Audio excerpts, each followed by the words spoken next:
بسم اللہ الرحمن الرحیم۔ السلام علیکم ورحمۃ اللہ وبرکاتہ۔ ایک ایسی قوم جس پر اللہ تبارک و تعالی نے اپنا دردناک عذاب نازل فرمایا اور اس قوم کے تمام لوگوں کو بندر بنا دیا۔ اس قوم کے لوگ کون سا ایسا گناہ کرتے تھے جس کی وجہ سے اللہ تبارک و تعالی نے ان پر دردناک عذاب نازل فرمایا، اور یہ لوگ بندر بننے کے بعد کتنی دیر زندہ رہے اور پھر ان کو کس قدر دردناک موت آئی۔ جب یہ لوگ اپنے عزیز و اقارب کو دیکھتے تھے تو ان سے کیا کہتے تھے؟ اور کیا آج کے دور میں پائے جانے والے بندر اسی قوم کی نسل میں سے ہیں؟ ان تمام تر سوالات کے جوابات قرآن و حدیث کی روشنی میں آج کی اس ویڈیو میں ہم آپ کو بتائیں گے۔ انسانوں کے بندر بننے کی ابتدا حضرت داؤد علیہ السلام کے دور سے ہوئی۔ اس واقعے کا پس منظر کچھ یوں ہے۔ حضرت داؤد علیہ السلام اور ان کی قوم سمندر کے کنارے ایلا نامی گاؤں میں رہتے تھے، اور ان کی تعداد 70,000 کے قریب تھی۔ یہ قوم بڑی ہی خوشحال تھی اور اللہ تبارک و تعالیٰ کی فرمانبردار قوم تھی۔ اس قوم کو اللہ تبارک و تعالیٰ نے بے شمار نعمتوں سے نوازا تھا۔ ہر طرف سرسبز و شاداب باغات اور ہر طرف ہریالی ہی ہریالی تھی، اور اللہ تبارک و تعالیٰ کی بے پناہ کرم نوازی تھی۔ یہ لوگ اپنی زندگی میں بہت ہی خوش تھے۔ حضرت داؤد علیہ السلام کی قوم چونکہ سمندر کے کنارے رہتی تھی تو اللہ تبارک و تعالیٰ کا ان پر یہ خاص کرم تھا کہ سمندر کے اس کنارے پر بے پناہ مچھلیاں آتی تھیں، جن کا یہ لوگ کاروبار کرتے تھے اور بہت ہی خوشحالی والی زندگی گزارتے تھے۔ جب یہ قوم اللہ تبارک و تعالیٰ کی نعمتوں کی وجہ سے خوشحال ہو گئی تو اللہ تبارک و تعالیٰ کی نافرمانی پر اتر آئے اور طرح طرح کے گناہوں کے اندر مبتلا ہو گئی، اور پھر اللہ تبارک و تعالیٰ نے اس قوم کا امتحان لینے کا ارادہ کیا اور حضرت داؤد علیہ السلام کو وحی بھیجی کہ وہ ہفتے والے دن مچھلی کا شکار کرنا بند کر دیں۔ اس طرح اللہ تبارک و تعالیٰ نے حضرت داؤد علیہ السلام کی قوم پر ہفتے والے دن مچھلیوں کا شکار حرام فرما دیا، اور پھر یہاں سے اس قوم کی بربادی شروع ہو گئی۔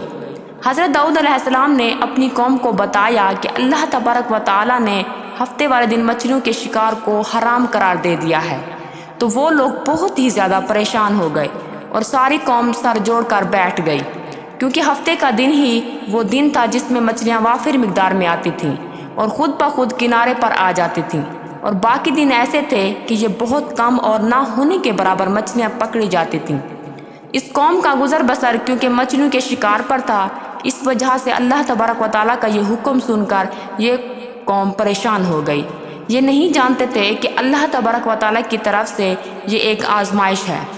پھر ایک دن شیطان نے ان کو وسوسہ ڈالا، سمندر سے نالیاں نکال کر خشکی میں بڑے بڑے حوض بنا دیے جائیں۔ جب ہفتے والے دن مچھلیاں آ گئیں تو نالیوں سے ہو کر ان بڑے بڑے حوضوں میں آ جائیں گی، اور اس طرح پھر ان نالیوں کا منہ بند کر دیا جائے، اور پھر اگلے دن یعنی اتوار والے دن ان مچھلیوں کو پکڑ لیا جائے۔ شیطان نے اس قوم کے لوگوں کو وغلا کے اس طرح ہفتے والے دن شکار سے بھی بچ جائیں گے، اور مچھلیاں بھی ہاتھ آ جائیں گی اور وہ بھی پکڑی جائیں گی۔ بہت سے لوگوں کو یہ حلہ بازی اچھی لگی اور انہوں نے ایسا کرنا شروع کر دیا، اور سمندر سے چھوٹی چھوٹی نالیاں نکال کر بڑے بڑے حوضوں میں ڈال دی، جس کے ذریعے وافر مقدار میں مچھلیاں ان حوضوں میں داخل ہو جاتی۔ اس قوم کے بدبخت لوگوں کو شیطان کا یہ حلہ بہت پسند آیا، لیکن اس قوم نے یہ نہ سوچا کہ جب مچھلیاں سمندر سے حوض میں آ کر قید ہو گئیں تو پھر مچھلیوں کا شکار ہی ہو گیا، اس لیے یہ شکار بھی ہفتے والے دن ہی قرار پایا جو اللہ تبارک و تعالیٰ نے حرام قرار دیا تھا۔ اس موقع پر یہودیوں کے 3 گروہ ہو گئے۔ کچھ لوگ ایسے تھے جو شکار کے اس شیطانی حلے سے منع کرتے تھے اور ناراض و بیزار ہو کر شکار سے باز رہے، اور کچھ لوگ اس قوم کو دل سے برا جان کر خاموش رہے، لیکن انہوں نے شکار نہ کیا اور دوسروں کو منع بھی نہ کرتے تھے، بلکہ یہ لوگ منع کرنے والوں سے یہ کہتے تھے کہ تم لوگ ایسی قوم کو نصیحت کرتے ہو جنہیں اللہ تبارک و تعالیٰ عنقریب قریب ہلاک کرنے والا ہے اور ان پر اپنا دردناک عذاب نازل فرمانے والا ہے۔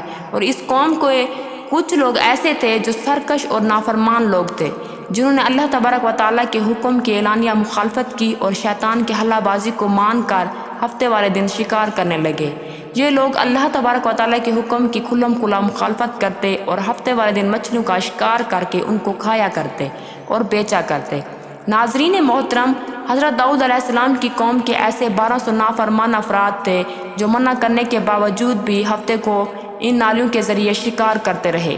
حضرت داؤد علیہ السلام نے ان 1200 نافرمانوں کو اللہ تبارک و تعالیٰ کے عذاب سے ڈرایا۔ یہ وہ اللہ تبارک و تعالیٰ کی نافرمانی سے باز آئے، لیکن وہ لوگ باز نہ آئے اور کھلم کھلا شکار کرنے لگے۔ چنانچہ وہ لوگ جو اس بات کو برا جانتے تھے، ان لوگوں نے اپنی اور نافرمانوں کے درمیان ایک دیوار کھڑی کر دی، جس کی ایک طرف وہ 1200 نافرمان رہتے تھے اور دوسری طرف وہ لوگ تھے جو شکار سے باز رہے۔ حضرت داؤد علیہ السلام اپنی اس قوم کے نافرمان کو بہرحال سمجھایا، لیکن یہ لوگ اپنی نافرمانی سے باز نہ آئے اور اس طرح اللہ تبارک و تعالیٰ کی نافرمانی کرتے رہے، شکار کرتے رہے۔ پھر ایک دن حضرت داؤد علیہ السلام نے غضبناک ہو کر شکار کرنے والوں پر لعنت فرما دی۔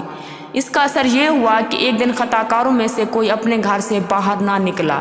یہ منظر دیکھ کر کچھ لوگ ان کی دیواروں پر چڑھ گئے تاکہ معلوم ہو سکے وہ لوگ کس حال میں ہیں۔ جب ان لوگوں نے نافرمانوں کو دیکھا تو سب کے ساتھ بندر کی صورت میں مساک ہو چکے تھے۔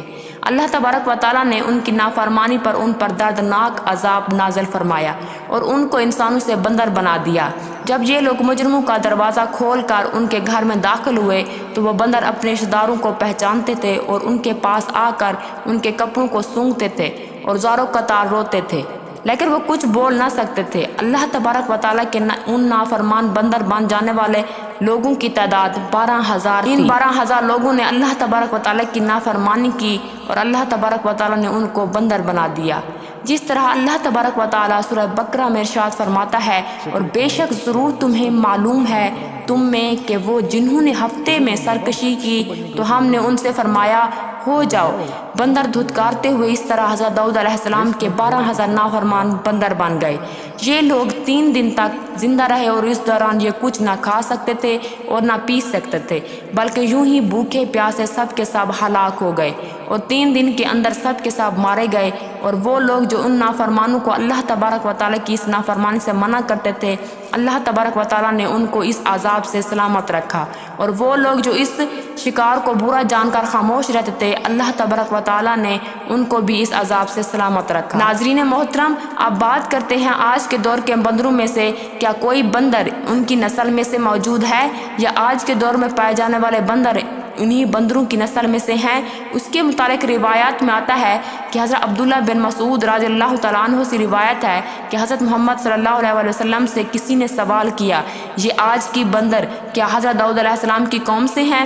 تو حضرت محمد صلی اللہ علیہ وسلم نے ارشاد فرمایا، یہ اللہ تبارک و تعالیٰ جس قوم پر عذاب دیکھتا ہے یا ان کی شکلوں کو بگاڑتا ہے تو یہ عذاب انہی پر ہوتا ہے جن پر وہ عذاب نازل ہوا تھا، اور اس کے بعد اللہ تبارک و تعالیٰ ان لوگوں کو ہلاک کر دیتا ہے اور ان کی آگے نسل نہیں بڑھتی۔ اس لیے یہ بات غلط ہے کہ کچھ لوگ یہ سوچتے ہیں کہ آج کے بندروں میں بھی حضرت داؤد علیہ السلام کی قوم کے بندر بننے والوں کی نسل موجود ہے۔ ایسا کچھ بھی نہیں ہے۔ وہ لوگ صرف اور صرف 3 دن زندہ رہے اور اس کے بعد سب کے سب ہلاک ہو گئے، اور اللہ تبارک و تعالیٰ نے اس قوم کی نافرمانوں کو صفحہ ہستی سے مٹا دیا۔ امید ہے آج کی یہ ویڈیو آپ لوگوں کو پسند آئی ہوگی۔ اگر میری ویڈیو آپ لوگوں کو اچھی لگی ہو تو ویڈیو کو لائک کر دیں اور میرے چینل کو سبسکرائب کر دیں۔ ملتے ہیں اگلی ویڈیو میں، تب تک کے لیے اللہ حافظ۔